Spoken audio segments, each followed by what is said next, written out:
Are they trying to control our money? Are they making us poor? Or are we running out of options? Next on Open Up.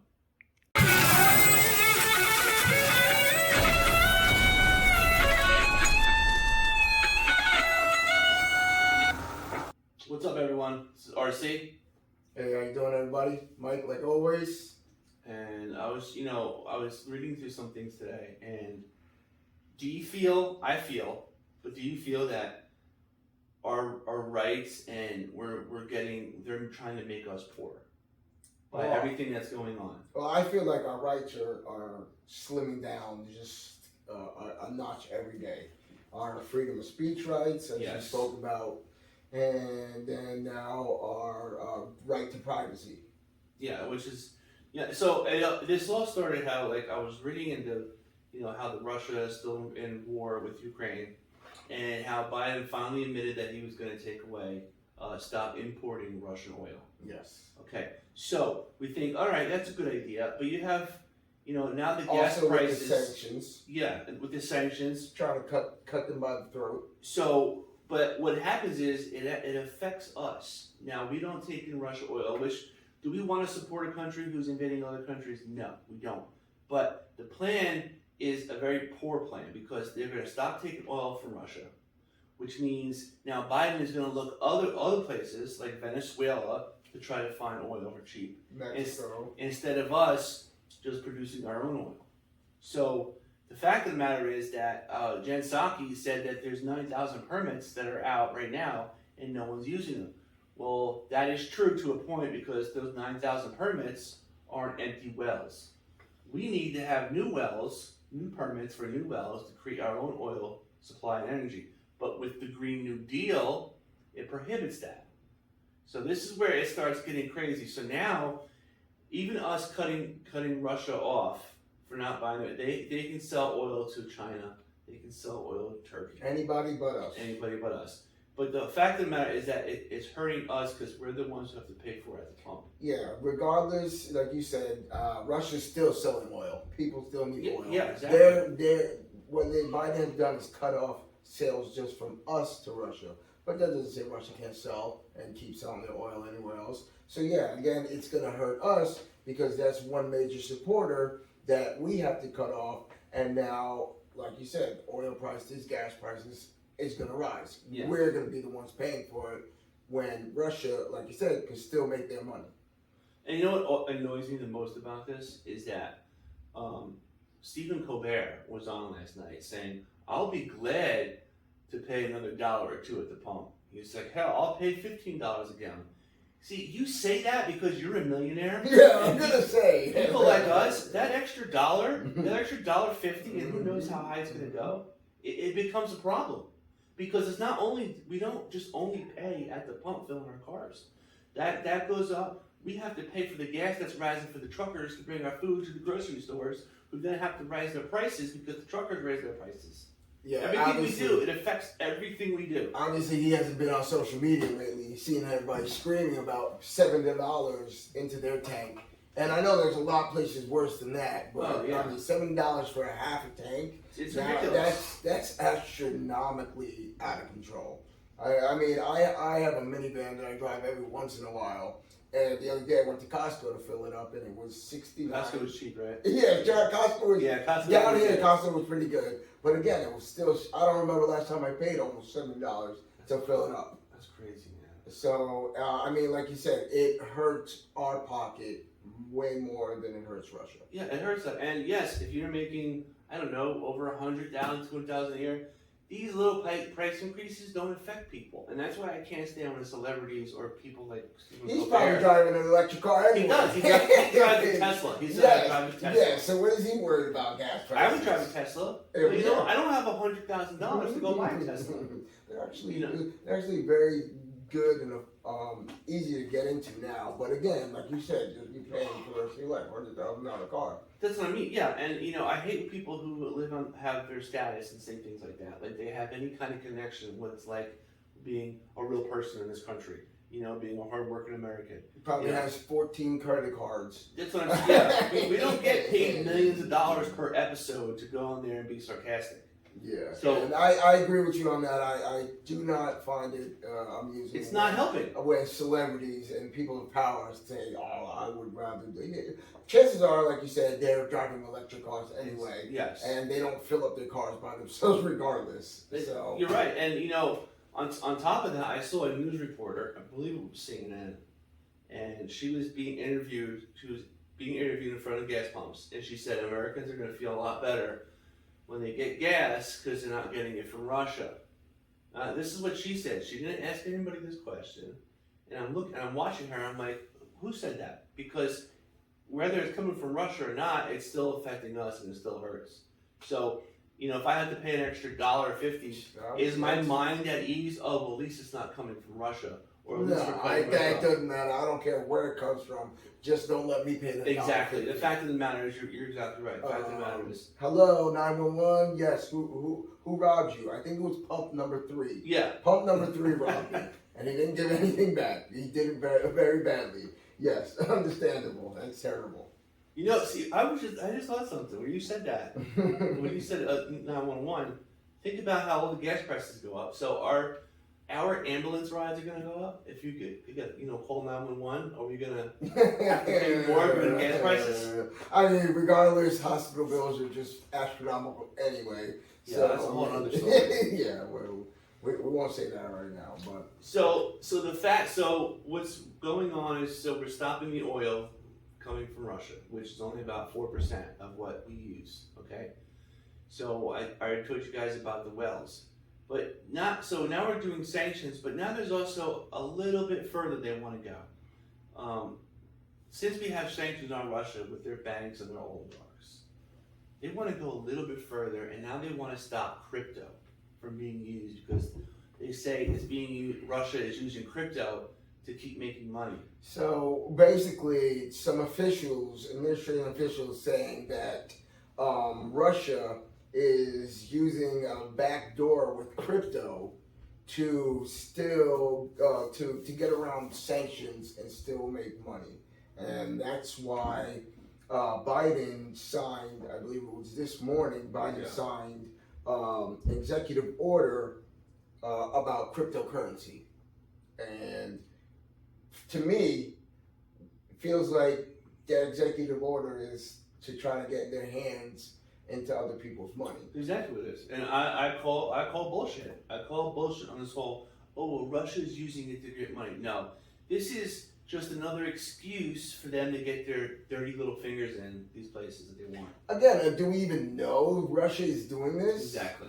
Are they going through crypto to sneak around sanctions? And let's say they are doing it. How much money could they possibly be pulling in or trading through crypto? Yes, it potentially could be a lot. But like you said, we don't know. We don't know if that's happening. And I feel is that the reason why they want the government? And who's this senator from Massachusetts? Senator Warren. Okay, so she's really on board with trying to get their hands into this crypto, so they can say what they're doing is trying to ensure that we're not giving Russia our crypto money. Yeah. That Russia's still not making money during these sanctions that Biden has signed and all that's going on. What is I call bullshit on that too? Bullshit. It's the same way how they have used COVID in the past to say they're doing these things with mandates, this and that, under our safety. Well, now this war is going on, and Russia is painted as the bad guy. I'm not saying they're not. I'm just saying they're painted as the bad guy. So now anything to go against them, we should be completely patriotic and gung-ho about. But meanwhile, on the backside of this coin, that causes problems for people like us in middle class, because a lot of people do dabble in crypto.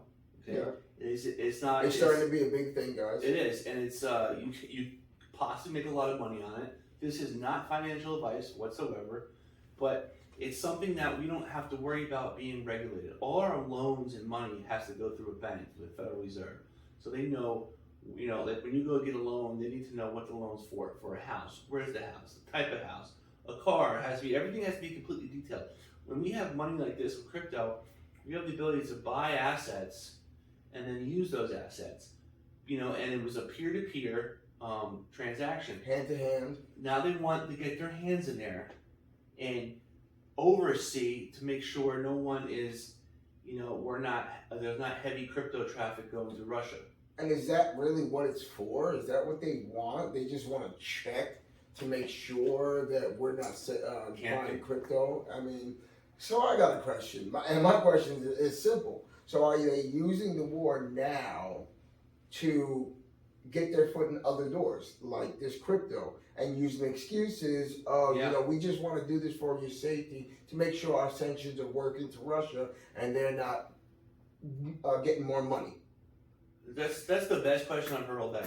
I mean, you just gotta wonder. Truthfully, and the sad part is that we're never going to hear the truth. The White House press secretaries, they're never going to tell us the truth. I know the truth. And that's what sucks, because the people who pay are the people, like us, regular average Americans. You know what I'm saying? We don't have millions of dollars to invest in other types of companies and have all these streams of income. So crypto is a way for us to, hopefully try to get ahead. Or at least invest in things to gain some kind of,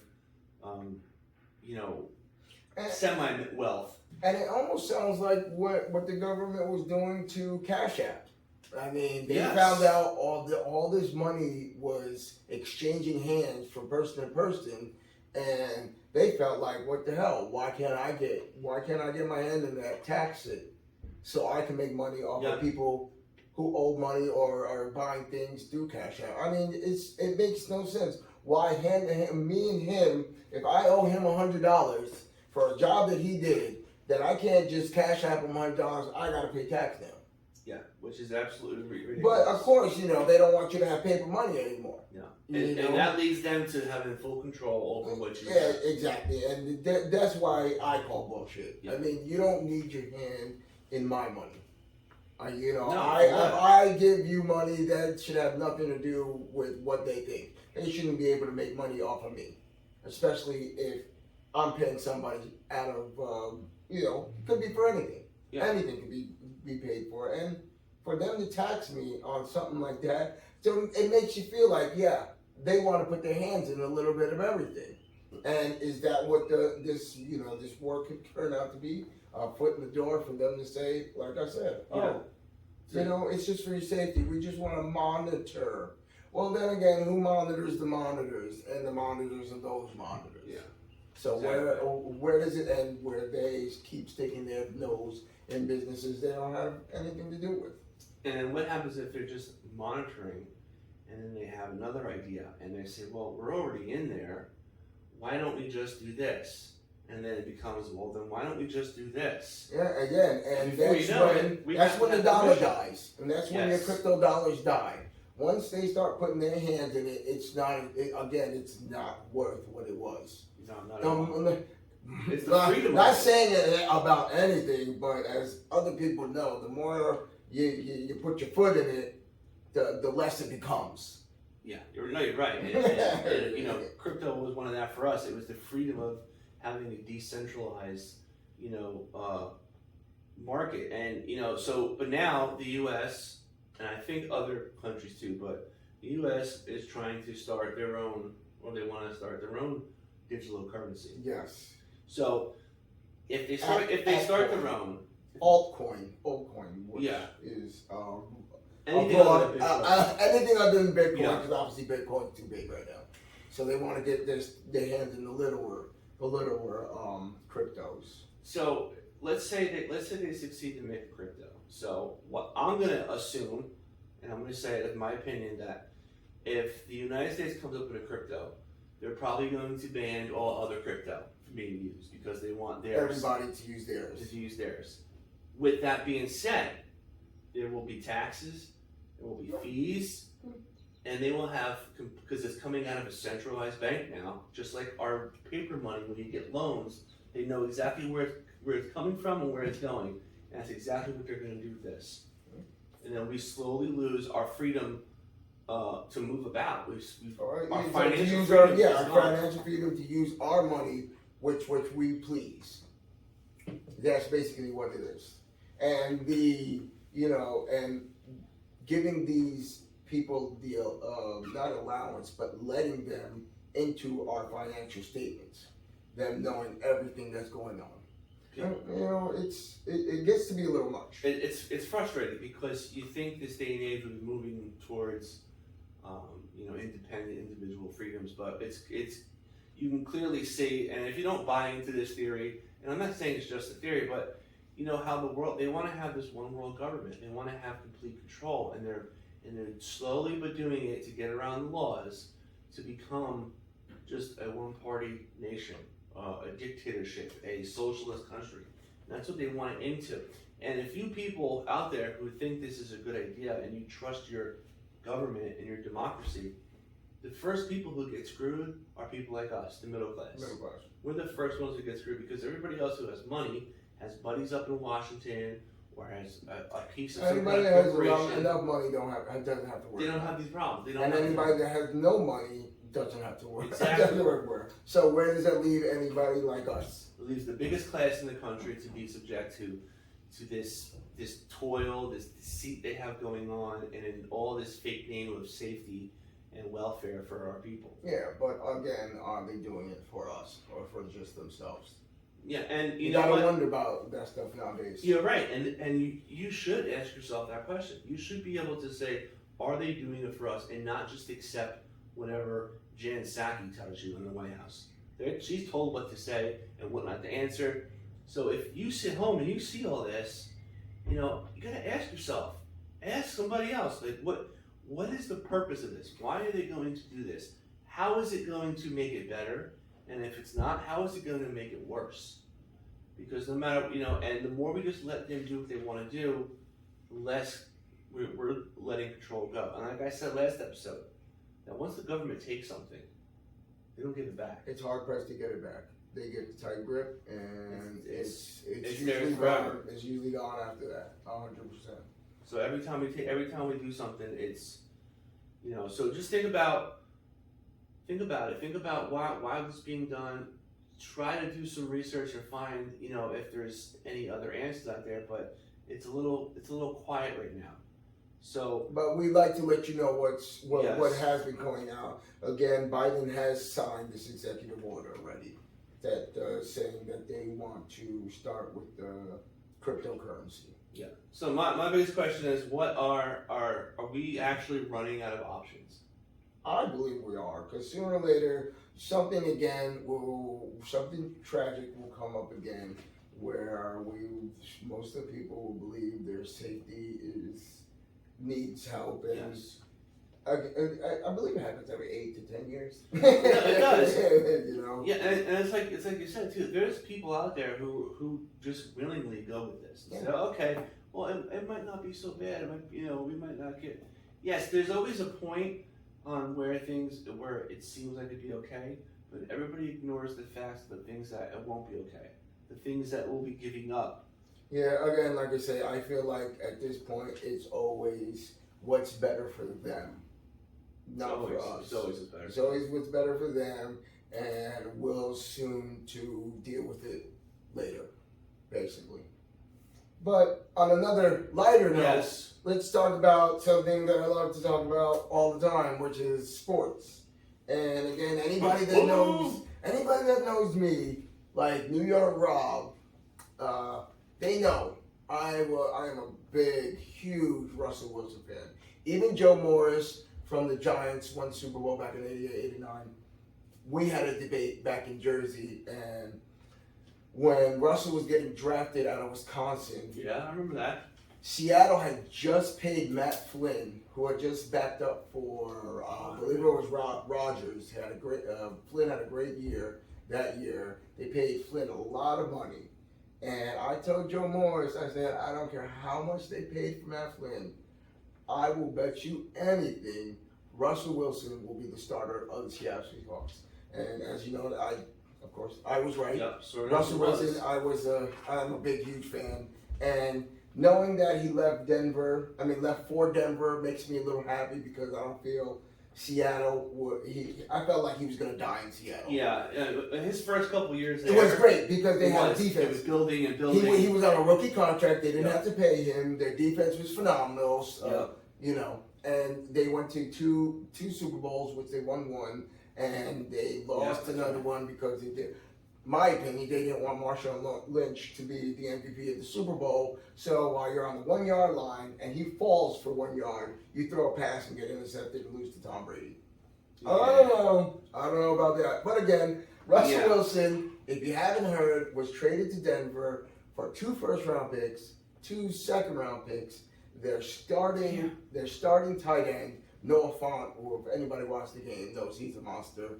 They also traded for their but the young quarterback, Drew Lock, and they got a defensive starter. So, I mean, Denver gave up a lot for him, but... So, who makes out? Denver 100%. Makes out? You get a young quarterback, he's only 36 still. He is. He's So in the league, what, 10? Nah, I think about 8-9 years. Okay, that's what I thought. maybe 10. But again, Russell Wilson, he's a young kid, great player. And with that young team like Denver, I think they have a great shot. I think it's win-win for Denver, and Seattle again gets to rebuild and try to do something new. So there. Seattle will be a contender probably in like 8 years. 8 years, yeah. Unless they use the draft picks and get something big. But again, we'll wait and see. And the other news, Aaron Rodgers says he's coming back to Green Bay to play. Yes. Now, what I have been looking and reading about is that they came up with a $200 million 4-year contract, $50 million a year, $150 million guaranteed.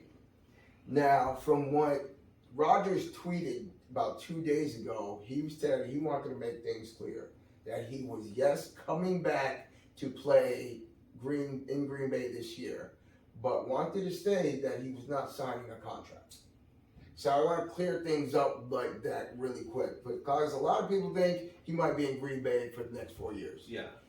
But I think he's giving Green Bay his last, because he has to finish his contract, his 2-year contract that he did make Green Bay make him last year. I feel like he's going to finish this last year off his contract, and if they don't make a big boom in the playoffs and get to the Super Bowl, that'll be it for Rodgers. If you didn't hear, Devontae Adams, their number 1 receiver, got franchise tagged, which means he's there for another year. Mm-hmm. They didn't give him a long-term contract.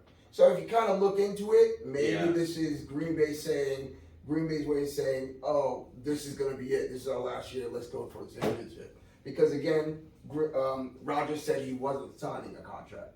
So you have all that debate going on. Yeah, it sounds to me like he might be hanging it out. Yeah, I feel so. I feel like if it's not going to happen this year, it's not going to happen at all. I mean, he's been starting quarterback for how long now? 12 years, but he hasn't been to a Super Bowl in 10. He's only won one. He's only won one. As talented as the man is, and as talented as Green Bay is, he's only won one. Well, and Green Bay is that type of franchise where, look, they had Brett Favre for all that time. One quarterback. Then now all of a sudden it's Aaron Rodgers. So they don't really change their pieces they try to much. Again, which is another topic to talk about later, is the pick for Jordan Love. The most useless pick ever that's going to be thought of now. A pick that they gave up picks to move up to get this quarterback, and soon they're going to realize he might not even be there at the end of the year. It's just one of the most worthless picks ever that a team has ever made. But, who am I? I'm not a GM, so I don't look at it. But if you think about the draft that he came out of, Green Bay could have had Justin Jefferson, Devontae Adams, and Aaron Rodgers on the same team. Just food for thought if they didn't go for Jordan Love. And they made a whole debacle with Aaron Rodgers because of that pick. So I think Green Bay, that was the worst draft pick any team could ever have made. And again, if you didn't hear, Carson Wentz traded to the Washington Commanders from Indianapolis Colts, which you feel like, damn, Wentz just got there and he's already got the boot. They gave up a first-round pick for him, a third-round pick for him, and then they let him go for 2 second rounds. Wait, 2 third rounds. Wait, when did Wentz come from originally? Philly. He took him to almost undefeated. The first year he did took him undefeated. Okay. Then he got hurt. Then Nick Foles came in and won the Super Bowl. That was Yeah. the Tom Brady lost Okay. it to Nick Foles. But ever since Carson Wentz came back and played as a starter, he was just horrible since then. So I feel pretty bad for the guy. I keep getting him confused with. I keep thinking when I hear Wentz, he was on Cincinnati, but I know it's No, not to Cincinnati. Cincinnati is the young Joe Burrow, and before him, he was Carson Palmer. Palmer. Yeah, okay, see, Carson Palmer. that's He's the big name. the Carson, yeah. Yeah, there you go. And Carson, they got me screwed up. Yeah, but again, free agency starts this Sunday, guys, and I think it's going to be tremendous. I think my Jets are going to do a little something in the free agency. I know we have great draft picks. There was word that the Jets might even give up one of their draft picks for DK Metcalf, which I wouldn't approve of, especially a first round pick, especially top 10 pick. I'm not going to give that for a wide receiver that needed Russell Wilson to be with him to be great. So I'd hold off on that. But those are basically my insights on what's coming up in the football year. Free agency, guys, it's going to be amazing. Starts Sunday, and you're going to see a lot of chips fall after this whole Russell Wilson and Aaron Rodgers deal. And it's going to be quite interesting. Yeah. I can't wait. I tell you what, man, it's hard to be a Jets fan. It is, but every year you get that little glimmer. I've been a Jets fan for a long time. I still have a glimmer in my eye. And I'm kind of numb to it, you know. I know. So you're saying there's a chance? Yeah, there's a little bit of a chance. There's a chance.